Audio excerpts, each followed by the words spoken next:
taubiyu harabasu chenbo oiromgani haidana kana amata taubiyu yadre mahak ni ma dadi kari kari thabak chakani hairam balege thoidokpa hairam balaiti asai bawodang chatke hai ngai jare ibungo na phangna naba amukta di thibiu ko hoi imamu yawrugi ge ko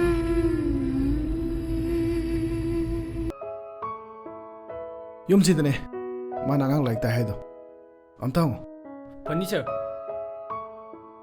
mile bro yumsibu mile bro o tare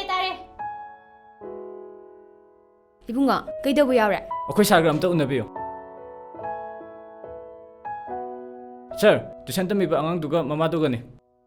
che langne no like ta hai bangang du sira mane sar kaidabu yawrage langne no lak ta bu numit kyani surge madu ngasiga numit humni mari ni mukti sura male kaidabu yawrage mithai di kadai de lege ahida adu di mithai da ngase mu lebirge ko la amta ngai bi khoba kisu to roi che angang sei mu thin jiram ge accident ho ga di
sim silak tho do ne phone am dap silaga kana kana number yaw ge check to furniture